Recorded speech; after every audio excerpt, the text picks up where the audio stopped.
It was a peaceful Saturday morning when Tasha Green, a confident and composed black woman in her early 30s, pulled her SUV into the driveway of her new suburban home. A few neighbors peeked through their blinds.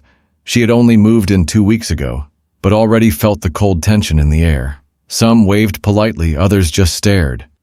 But she wasn't here for attention. She had earned this house.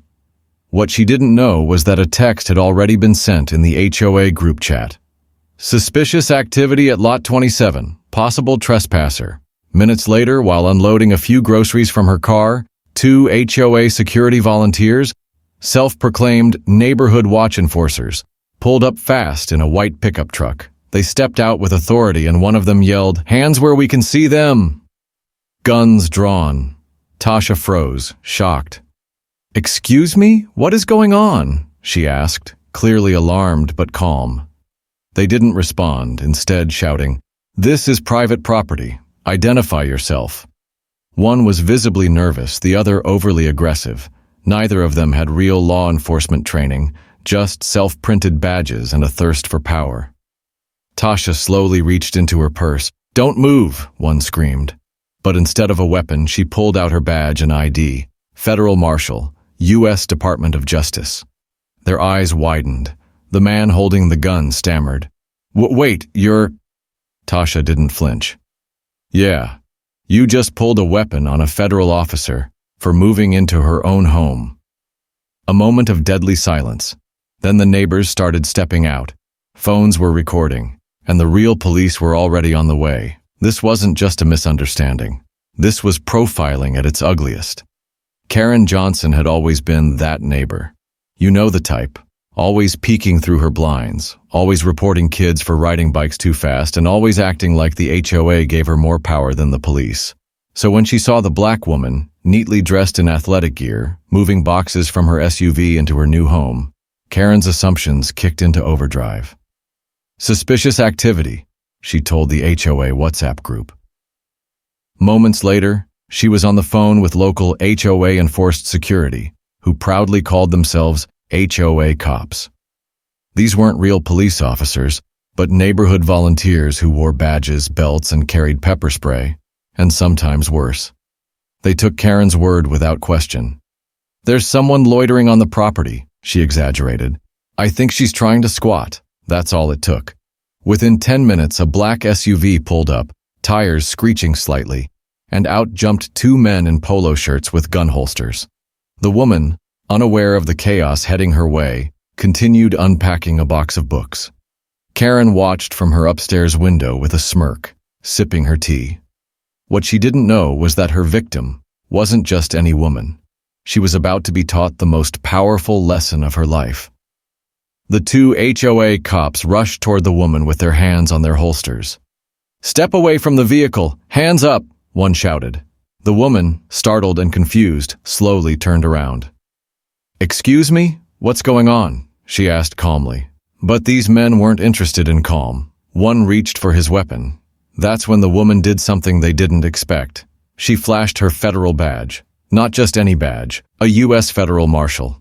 Her name was Janelle Rivers, and she had served 12 years tracking dangerous fugitives across the country. "You better rethink your next move," she said, locking eyes with the man whose hand still hovered near his weapon. There was a pause, a heavy silence that hung in the air like thunder before the storm.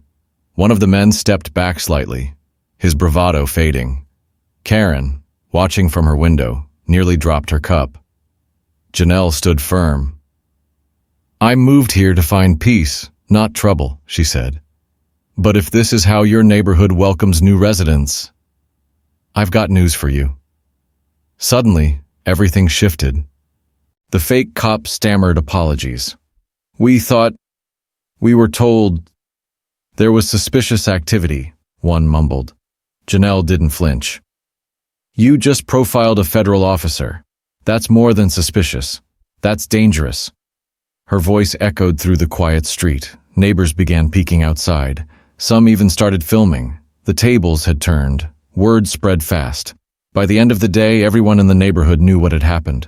Social media posts, shared video clips, and whispers on the sidewalk carried the story like wildfire. Some neighbors were shocked. Others were furious. "We didn't know she was a marshal," Karen tried to explain later in an HOA meeting, her voice trembling. But the truth wasn't just about who Janelle was, it was about why they thought she didn't belong in the first place. The community began to reflect. A neighbor named Alex, who had lived next door to Karen for years, stood up during the meeting. "We can't keep acting like we're the gatekeepers of this place," he said. "If someone like Janelle isn't welcome here, who is?" That night, candles were lit on driveways. Small signs of apology appeared in Janelle's yard. Flowers, handwritten notes, even cookies from a family down the street. Karen, embarrassed and shaken, stayed inside for days. But the community had changed. It wasn't just about one incident, it was a wake-up call. People started talking about bias, privilege, and how the appearance of authority had been misused. Janelle, with grace and courage, didn't file charges. Instead, she asked for a community forum, a space to talk, learn, and grow. And the neighborhood agreed. In the weeks that followed, things looked different in that quiet suburban street. The HOA cops disbanded. A new welcoming committee was formed, one that included Janelle as the head. Karen, humbled by the experience, apologized publicly and began attending bias training sessions. She even joined the community cleanup Janelle organized, picking litter alongside neighbors she had previously ignored. It wasn't perfect, but it was a start.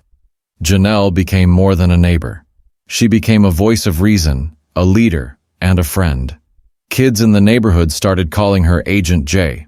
Her story was even featured on local news, not for the drama, but for the healing that followed.